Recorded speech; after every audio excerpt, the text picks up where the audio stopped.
Hello, ladies and gentlemen. It's me, Jermaine, and Kiki. Kiki is my gone sister.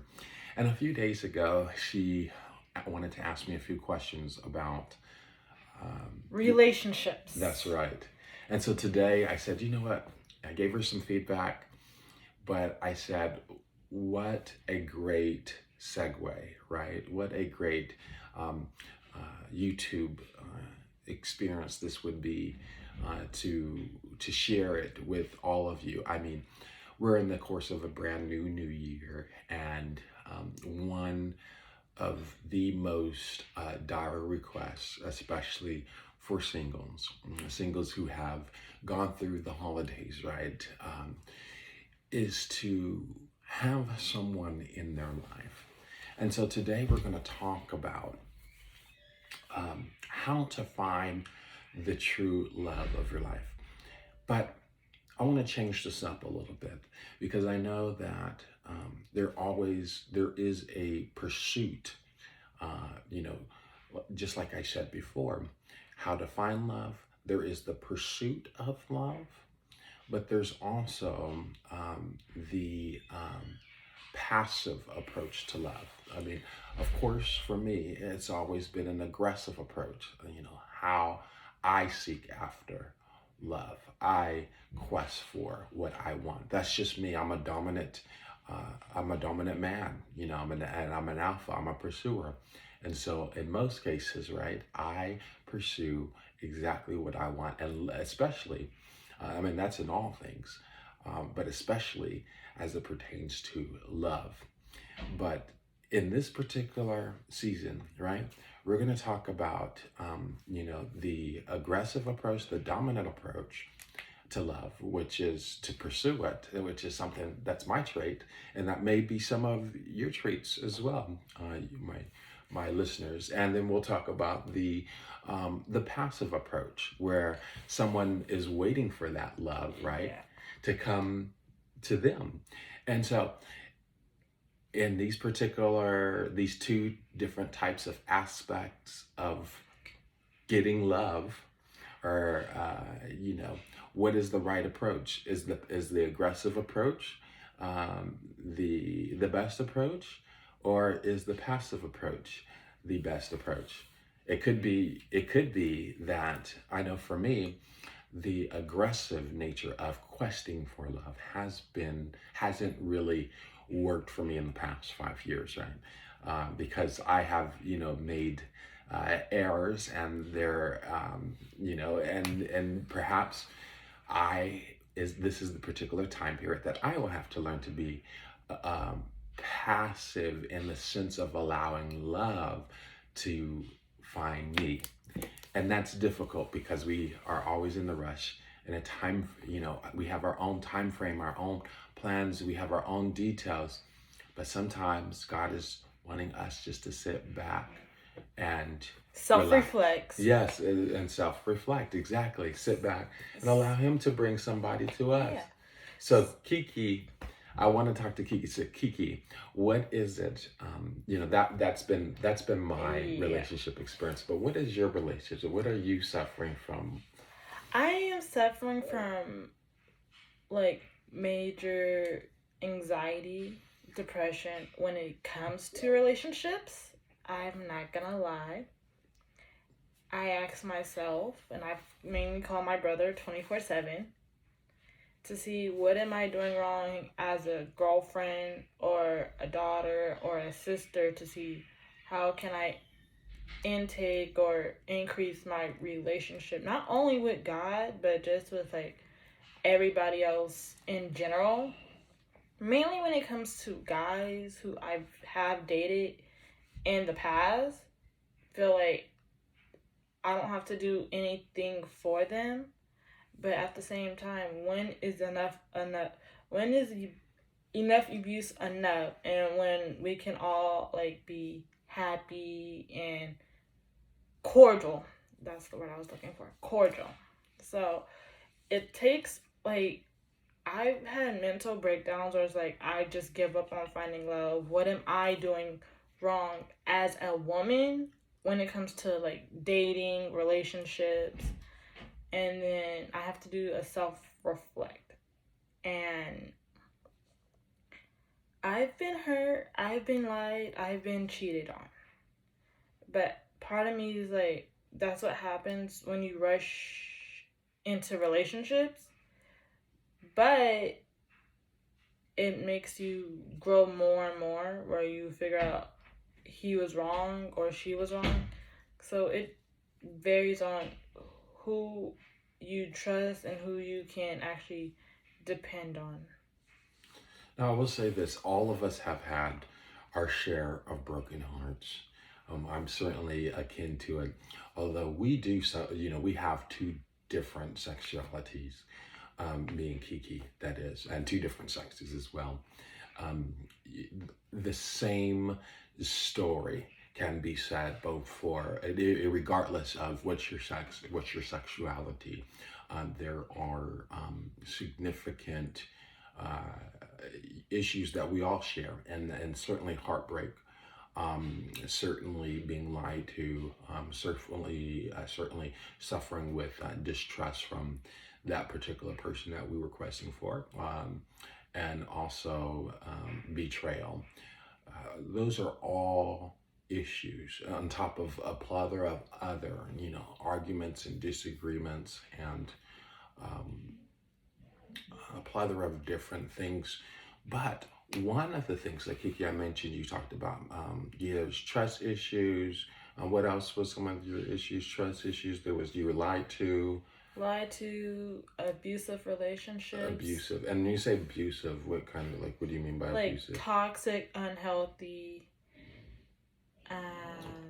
verbal, physical. Like verbal and disagreements where I feel like I'm getting scared, and like some, I'm not gonna say all, like some men feel like it's okay to put hands on women, and I've like seen it. Not like I've seen friends get beat on by their boyfriends or girlfriends, and it's like scary because I've asked myself, like, I hope that's not me. I hope that's not me. But Kiki has never experienced the physical abuse. We hope that Kiki, especially as her god brother, I don't lift weights for nothing. So if I had to, to have to use them or whatnot, Yeah. to find and hunt down that individual who messes with my sister, I will be sure to do that. And she also has other god brothers, Michael and Denzel, so we are very protective of our Kiki, our god sister. And so with that being said, I'm glad that that's not an issue that she has had, because certainly we would have to protect Kiki by any means. But one of the things that Kiki, what is it? And you talk about the verbal abuse, and you talk about the mistrust, and you talk about the being lied to and the betrayal. But what are one of the things that we have to do, and have to, even from 5 years, I've been out of a relationship for 5 years, ladies and gentlemen, 5 years. But one of the things that I had to do in retrospect, and I encourage everybody to do this, what is it about these particular individuals am I attracting? And so that question is to you, Kiki. What is it? Because you have had more than one. And I can see you have one, they say the one bad apple in the bunch spoils the bunch, right? But I could see if you had just the one bad apple. But and this is for you all as well, if you're getting bad apples, that same bad apple, if you are getting that same bad guy or bad woman, what is it that you are doing to attract that bad apple? What?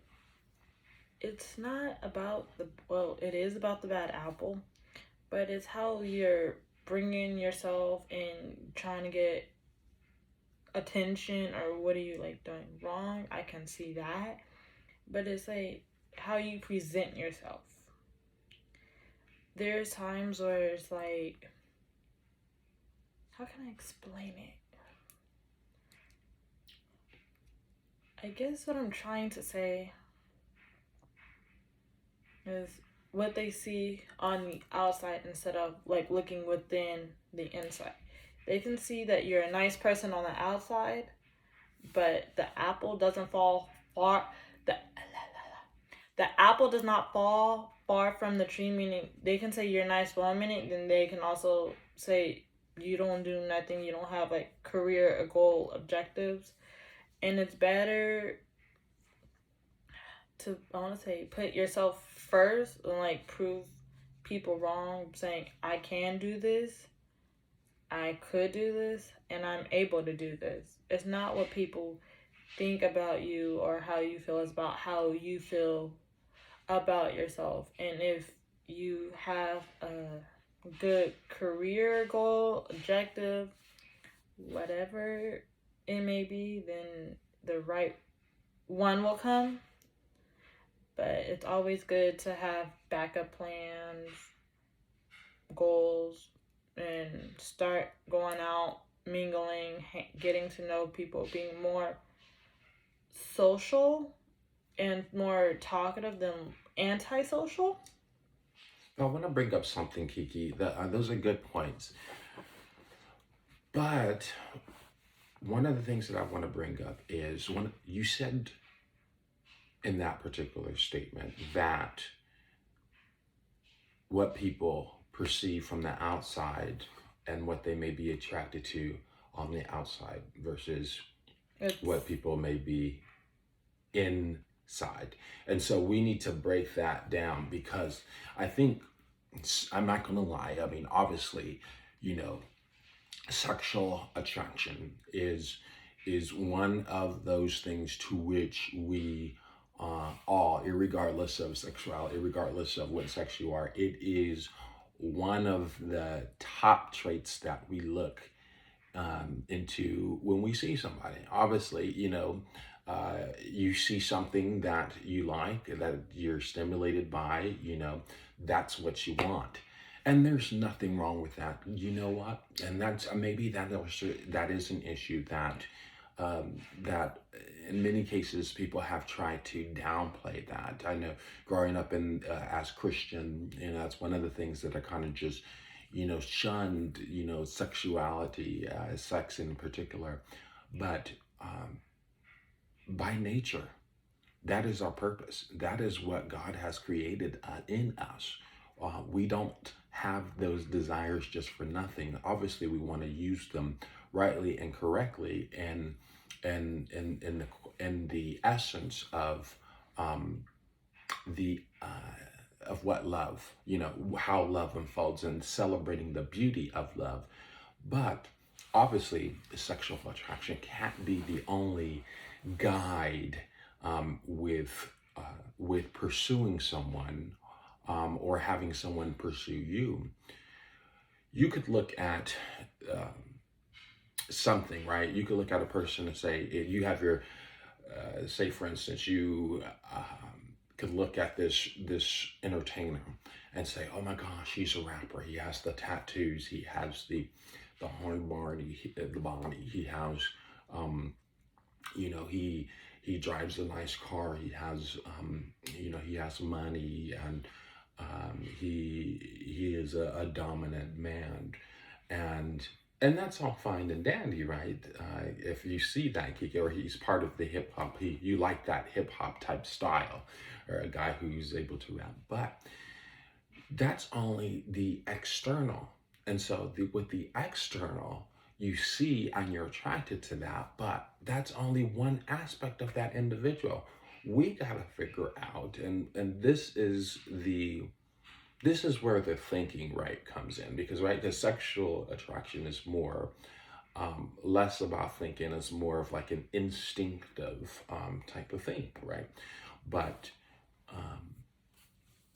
when we start thinking about what we need, or who this person is, that's where we have to turn our thinking brain on, and we have to say, you know what, let me step, even if you have to step back for a minute, even if you have to consult with other people, like Kiki is consulting with me, and I consult, and I can talk to Kiki about things within my dating experience or relationship experience. Sometimes you have to step back and step away and ask somebody, hey, I met this particular guy.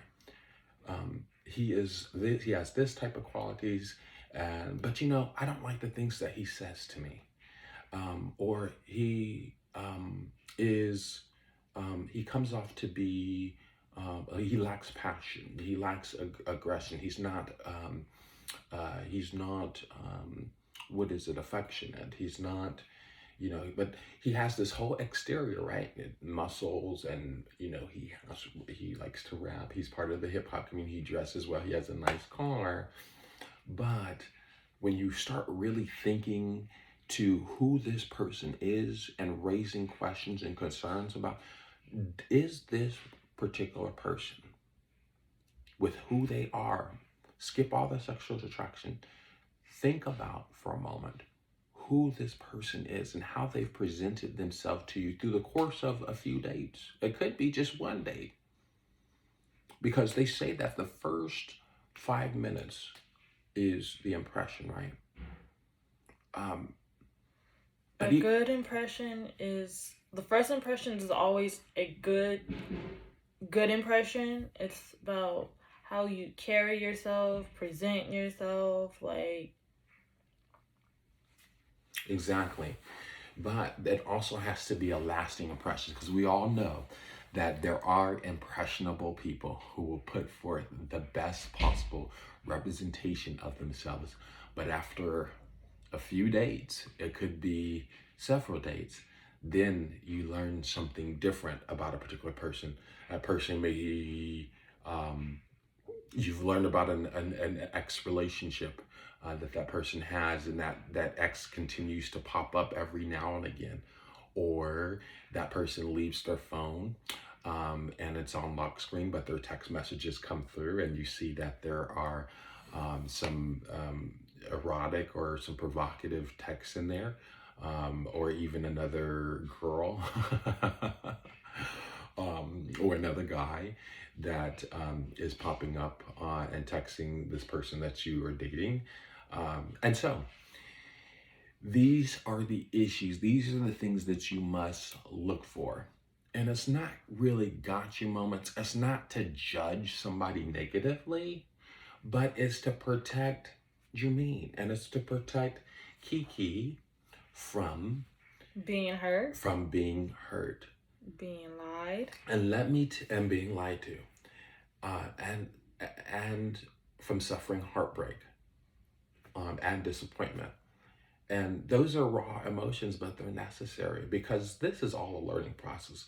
But one of the things I want to ask you, Kiki, is that, we have our fantasy of what we're looking for in a guy. I can say what I'm looking for in a mate. You can say what you're looking for in a mate. And I'm sure you have your set of attractions. But have you all, and have you, Kiki, have you ever stepped back and said, you know what? I know crystal clear what I'm looking for, right? Exteriorly, right? On the external, on the outside. I know what to look for on the outside. I know what is sexually attractive to me. And I'm sure Kiki knows that for herself, right, Kiki? Yes. But have you ever considered or written down exactly what you're looking for internal attraction? We have the external attraction, but what things would you say that would make you attracted to a guy from who he is as a person? Have you ever considered those things? Have you written down those things? Tell me some of those things. What do you look for in a guy? I've written down, in a guy, he can be funny, charismatic. That is a word, right? Mm-hmm. Yeah, you got it. A good personality, a good head on their shoulders, meaning have their own place, car, that has something going for themselves. Like me, I am 23 years old and I'm going to nursing school. I know. That is a lot, and I have the patience to actually do that. And I've been out of high school for 6 years. And ever since I've been out of high school, I have been studying my butt off for nursing school. And I'm 23 now, and I'm still at it.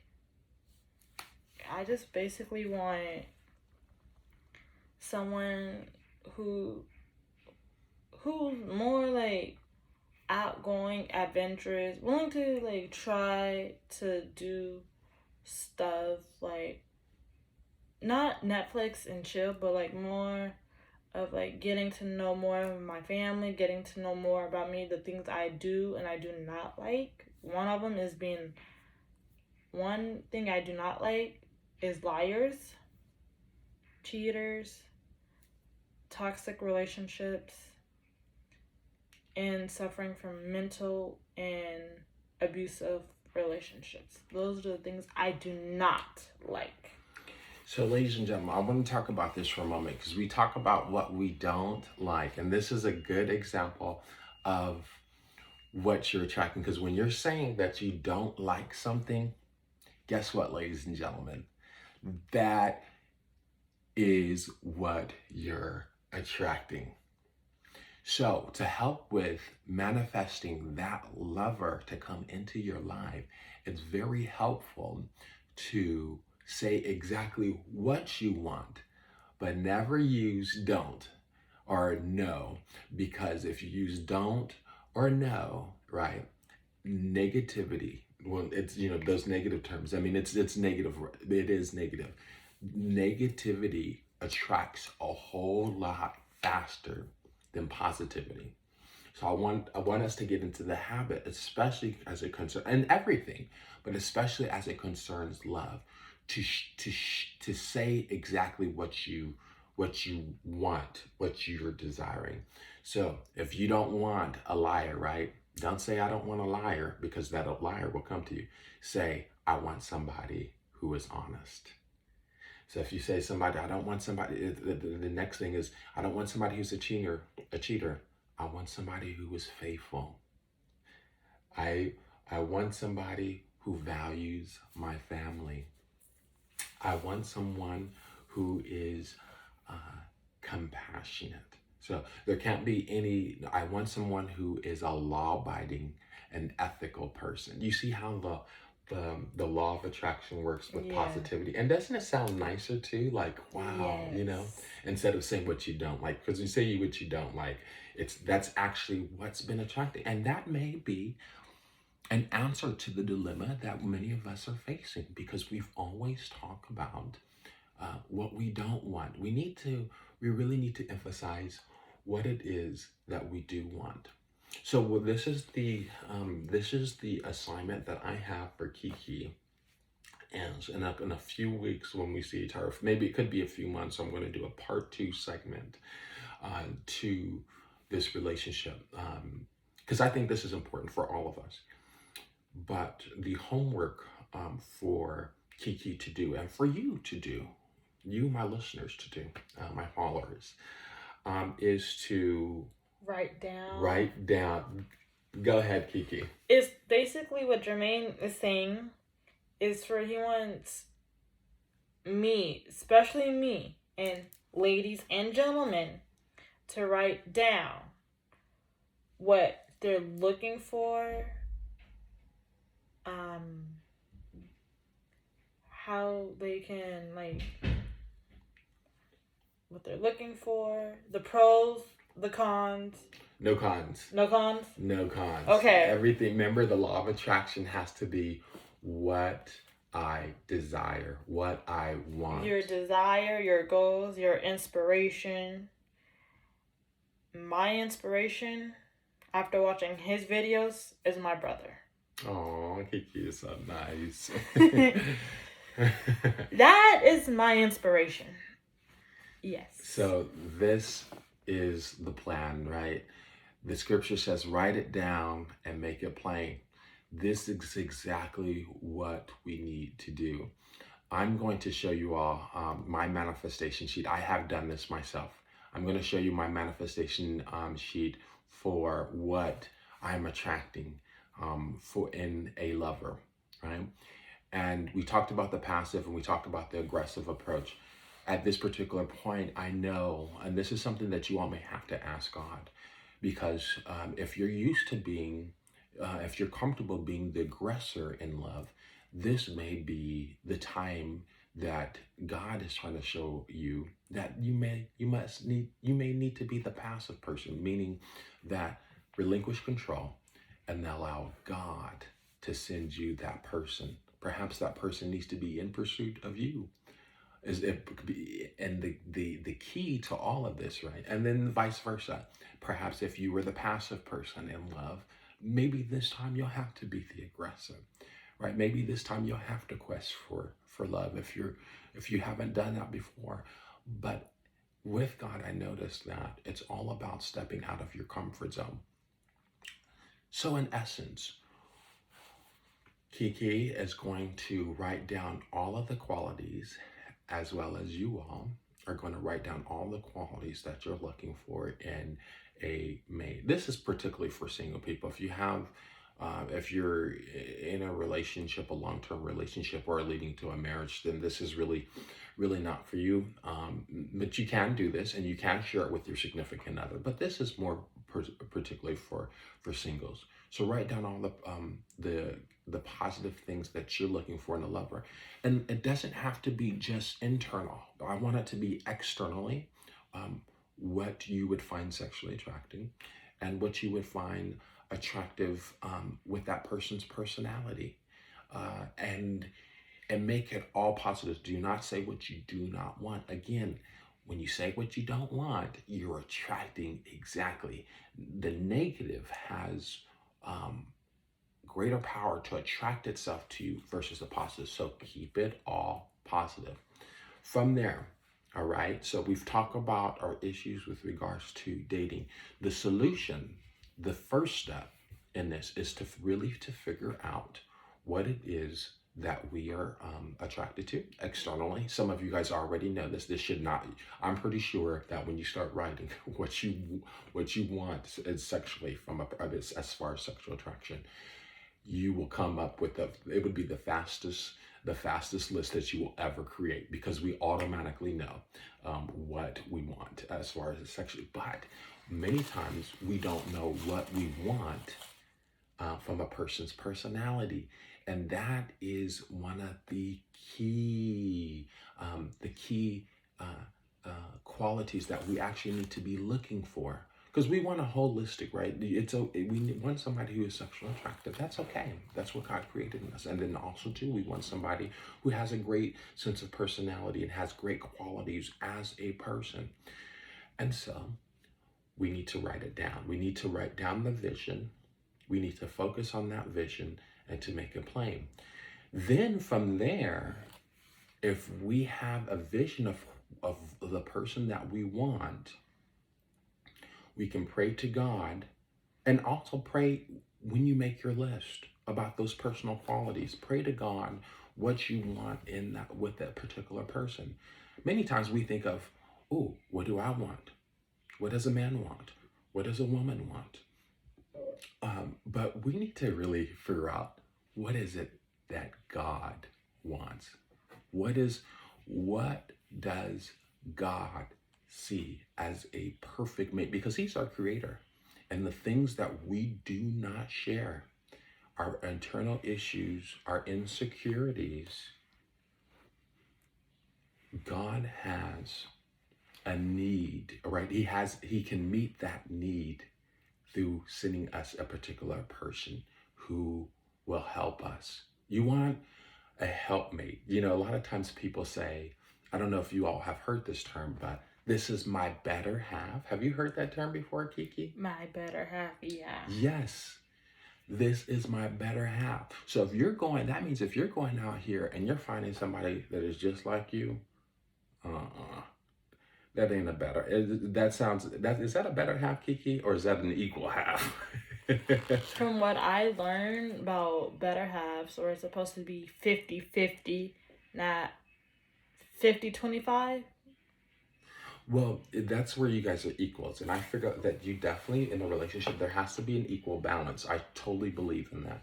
There has to be a balance of equality. Because if one person is 75% and the other person is 25%, as far as there's going to be a difference and there's going to be problems with respect. And those are one of the qualities that you want, is you want a person that respects you, that values you as their equal. But when I say better half, that means that there are particular qualities that an individual possesses that are helpful for your growth and your evolution as a human being. Has anybody ever thought about that? You don't want to go out here and looking for somebody who's just like you. No, you want to look for someone who has better qualities, a person who prays more, a person who's more devoted to God. Have you ever considered that? A person who has sound, and I'm pretty sound with financial decisions, but someone who has even better advice, better investments. Someone who is you may be a left brain, the other person, so you need a person who's the right brain to balance things out. That's what is called a better half. So I say all that so that you've got a whole lot of work to do. I've given you a whole lot of ideas, Kiki and I, and we're going to come back to this conversation because I can't believe it's already been 30 minutes. I mean, we can probably go into an hour, but for the sake of time, this is going to conclude part 1. I hope everybody has a happy and safe New Year, safe travels. And Happy New Year, ladies and gentlemen. Don't forget on the 31st, right? I want you to make this list prior to the 31st. If you can write down 100, at least 100 sentences of external and internal attraction, I would say that I would limit the list 25% of what you desire from a sexual attraction, and then the other 75% is so I want a list of 75 things that you desire internally that a person must possess, and you must pray, consult God, write it down, make it plain, and then in a few months we're going to come back. We're going to dialogue about our new vision for a mate, and we're going to see how that has drastically changed our insight and how that approach, right, has changed the way in which we date. And that is crucial because we need to make different decisions. We need to make a plan. We plan everything else in our lives, but what we don't plan, what we don't write about is love. Love, and another thing that I've also learned in relationships, I'm pretty sure you're familiar with, that you put everybody else first, then you put yourself first. Is that wrong or right? That is correct. So going back to that list, if you know that you have problems or attracting that, if that's what you're attracting, you need to write it down that I want someone who puts me first. And if you have a problem putting other first, I want someone who's going to teach me how to put them first. But that's all the time we have on today. Me and Kiki would again like to thank you for watching, and definitely Happy New Year to each and every one of you. Stay tuned. Within the next few months, we will pick this back up and see what some of you all have written down, what you all are attracting, and who knows, you may now have found, after doing this, it is a great possibility if you hone into a manifestation, right? Yes. It starts with a seed. Faith is the size of a mustard seed, right? So plant that seed and watch it grow. God bless you. Happy New Year.